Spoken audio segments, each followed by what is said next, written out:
These are the 20 craziest fights in NFL history. And a fight is going on in the end zone. Oh, the swing right there. This is crazy. And first, Caesar Everett's nasty hit set everyone off. And it's ugly.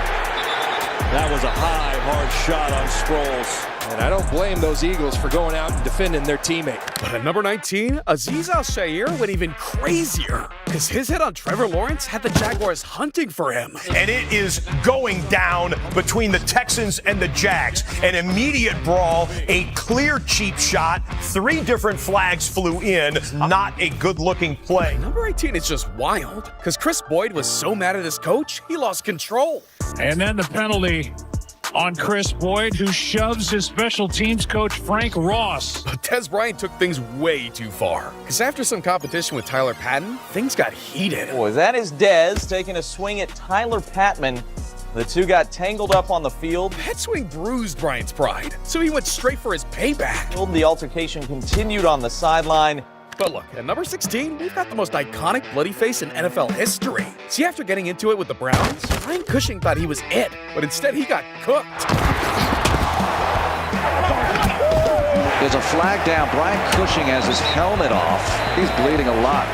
Yeah, I'm the smart guy that headbutts someone with no helmet on. But some fights just don't make any sense, like number 15. The time the Raiders and Cowboys joint practice got so heated, a Raiders fanatic wanted smoke.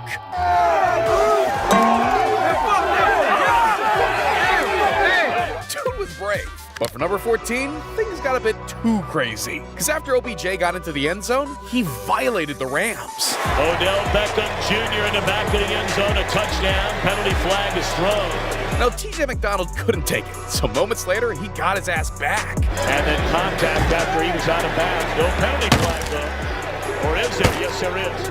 This battle had the whole team fired up, because they didn't approve of rookie OBJ flaunting his dances after every score. So when he caught another pass, Alec Ogletree set off an explosion. And this may be a flag. And then a kick by Beckham. Tell you, this game's got a chance to get ugly. It might get ugly right now. It is getting ugly right now. You can see this coming from a long time ago. But NFL players have always been crazy, because at number 13, the Texans and Redskins thought it would be a good idea to practice together before the start of the regular season. But it wasn't long before it got chippy. It wasn't bad. I mean, it just got broken up quick, though. You gonna keep pushing that man like that? I do what I want to do. What? I do what I want to do. See what happened? Hey, get out of there! Hey, on the side! Hey, Houston, get on that sideline!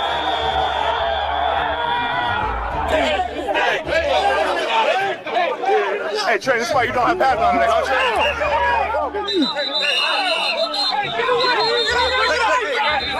I don't know what the coaches were expecting, and I could say the same for the Seahawks, because for number 12, they ran the most unexpected play in Super Bowl history. Pass is intercepted at the goal line.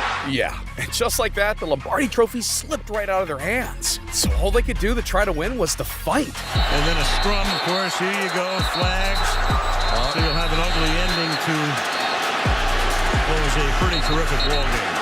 But look, when you're in the NFL, you can get your ass whooped at any time, because for number 11, Aaron Donald was headhunting. The number of players in the middle of a scrum toward the end of practice today. And at number 10, Steve Smith had a clear path to the end zone, when Roman Sharper started a fire. And a fight is going on in the end zone. And Cam Newton has run all the way in there with the entire offense and defensive teams. It was insane. But at number 9, AJ Green and Jalen Ramsey got brutal, because Jalen was doing what he's known for, playing dirty and making trash talk personal. But his antics went overboard, and AJ lost control. And here they are. Yeah. Oh, yeah. AJ Green throwing punches. You don't punch the helmet, number 1. The craziest part is, Jalen knew exactly what he was going to say to get under AJ's skin. I told him almost every play that he was weak, that he was soft. That demonstrate facts. He just couldn't handle the truth. It was facts. But the rivalry between corner and receiver got even wilder at number 8, and all because of chains. See, in 2017, Crabtree was balling out in a $100,000 necklace, which had Talib all in his feelings. And before the game, Talib promised he was going for the receiver's gold. So when they got on the field, one extra bump to Crabtree had Talib snapping. Watch this. Talib reaches in, Grabbed the goat chain. Yeah. And ripped it apart. All Crabtree could do was take the L. But when they faced off the next season, things turned ugly. Oh, we have a fight on the other side. Look at this. Helmet's being thrown. Talib grabbed it off. Referee is down and holding on to his ribs. Oh, and a swing right there. This is crazy because now you're going to get ejected from the game. I mean, this is just selfish. They completely lost their minds. But for number 7, it was the coaches who were crazy. Hears something and walks toward defensive coordinator Buddy Ryan, who throws a punch at him. A mid-game fade is insane. But at number 6, Javon Wims hit his opponent when they weren't even looking. See, it was week 8 of the 2020 season. The Saints and Bears were all tied up when things between Wims and Gardner Johnson started getting heated. Now, it all started with Gardner stealing Javon's mouthpiece, which had him all in his feelings. Because on the play after, he went headhunting. Check in. Oh, now we got a fight. They are going at it.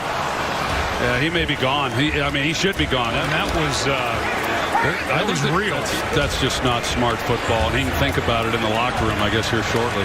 Yeah, 2 shots got him suspended for 2 games. But at number 5, toxicity went even further. See, this is Golden Tate, and he practically watched Jalen Ramsey follow right in his footsteps to the NFL. But their relationship went way deeper than football, because Ramsey and Tate's sister Brianna went to the same high school. Some would even say that they were practically high school sweethearts, and once they had kids together, they were tied for life. Now, Golden was always a fan of Jalen, until the couple's breakup got ugly, because Brianna was pregnant with her 2nd child while Jalen ran off with a Las Vegas dancer. I mean, she was months away from her delivery while Jalen was posting pics of his new girl on Instagram. And once fans got a hold of this, Tate got called out. So he responded saying, he knows he's gonna have to see me. And in 2020, he got his wish when the Rams and Giants met for a rumble. Room to cover, and he gets hit hard.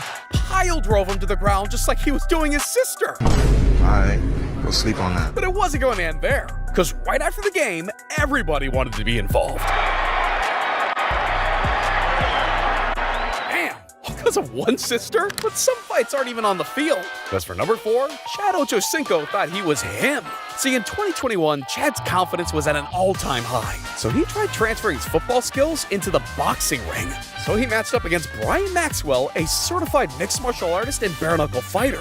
And he was out there holding his own until one punch sent him viral. When your girl was watching, she'd be disgusted.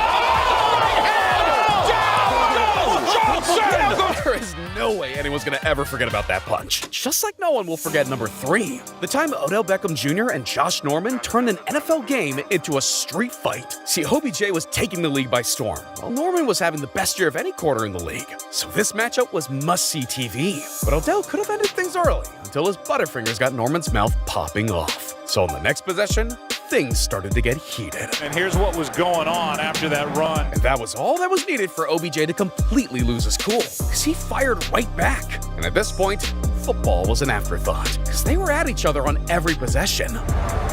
These two are still going at it. I mean, at some point, this is ridiculous.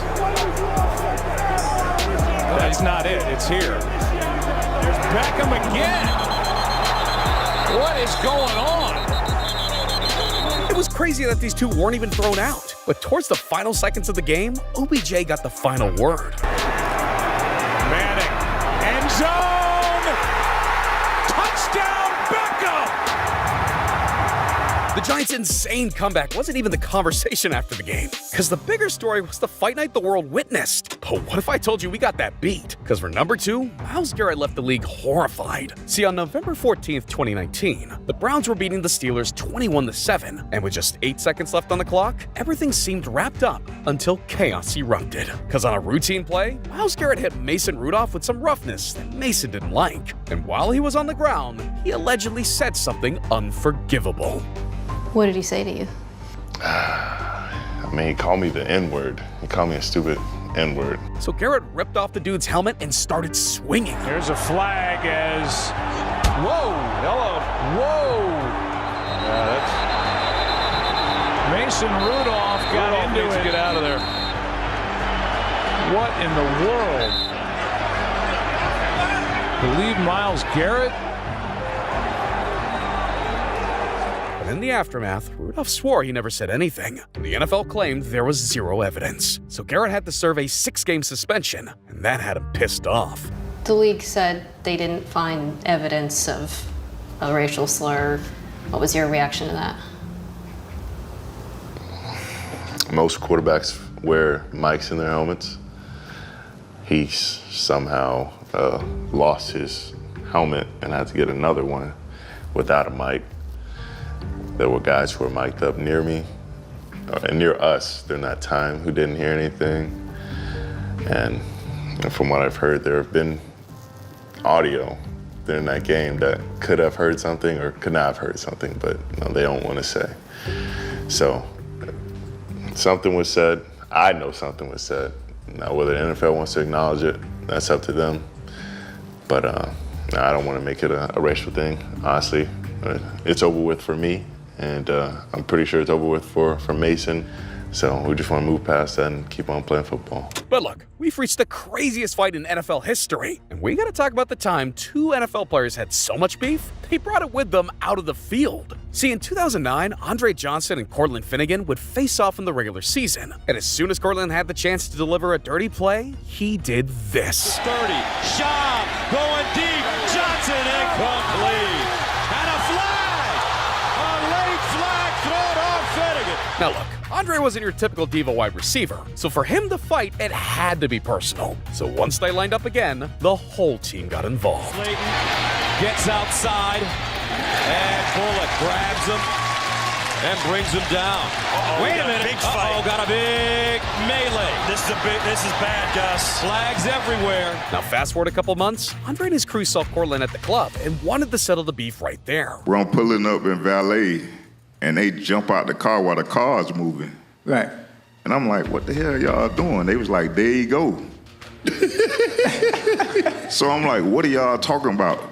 It's Cortland. He's standing at the front door of the club. Right. I didn't even see him. They wanted to get on him right then. And I'm like, nah, like, we not doing that. Right. You know what I'm saying? Even though he kept his cool on that day, things would get much worse. Because when they faced off again in 2010, Andre decided to call his own play. Leaning forward, flags come down. Oh, there's punching now. Yeah, Finnegan and Andre Johnson going after it. Both of their helmets were ripped off. And we may have even more action. Oh, it's continuing. It spills over. That man was violated.